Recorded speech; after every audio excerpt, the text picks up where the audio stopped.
Kia ora, my name is Camille, and today I want to share with you how I organized my research notes for my dissertation.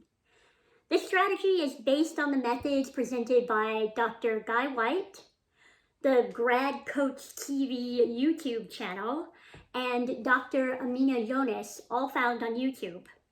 All three recommended organizing findings into an Excel or other similar spreadsheet format, and personally, I used 3 sheets for all of my notes: citations and quotations, other notes, and musings. My main sheet was the citations and quotations, and I jotted down the year of publication, the type of source, the reference material needed, the general topic, a quote from the source, and my notes about that quote. And this document served as a dumping ground for any notes that I might otherwise have highlighted on a physical or digital copy.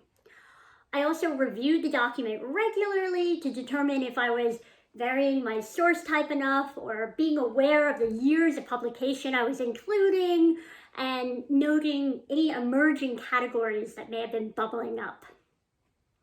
As I read through the literature, I realized that I could group my highlights into 8 topics. So I added a column to label these topics, and then I color-coded them. The other technique I used was to simply note the quotation I had found, but not evaluate that quote until a later study session.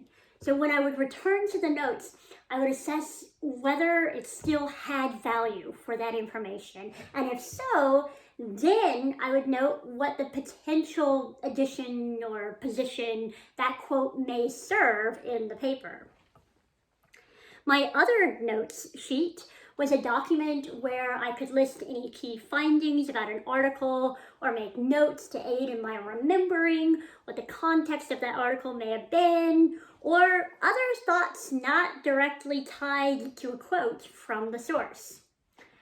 And my musings document was where I could begin synthesizing thoughts and start free writing without committing to a specific placement or context in the flow of the paper. So basically, that was a general brainstorm sheet. I also had 3 sheets where I would note the sources I wanted to find, sources I had downloaded and needed to read, and any source that I was interested in but couldn't locate for one reason or another. And again, the objective here was to keep all of my notes in one central location. After I had basically read enough literature to begin writing my paper, I returned to my research aims and objectives, considered my themes, thought about the flow of the paper, and subdivided all of my notes into potential chapter sections for the dissertation. I printed out the first 3 Excel sheets, cites and quotes, other notes, and musings. Then I cut each row out into its own strip of paper. Once I had these sheets cut up, I read through each row again and decided which category the quote, general note, or musing might belong. And this sorting also allowed me another opportunity to decide whether it was worth keeping. After I grouped all of my notes into their respective categories, I arranged the slips of paper into a flow of ideas within that chapter. All the while, I kept returning to the research aims and objectives to determine whether or not I could keep that potential quote. And at that stage, I also decided whether I would cite the quote directly or synthesize it into a concept.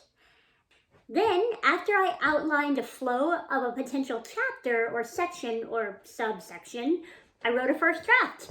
And at that point, my method fell into a standard process of writing, editing, submitting drafts to my supervisor, and all of the other expected norms of academic writing. So hopefully this video was helpful, and maybe your brain is firing off ways that you want to track and organize your notes. Take what you like, leave a comment or additional idea, and happy writing! Thanks.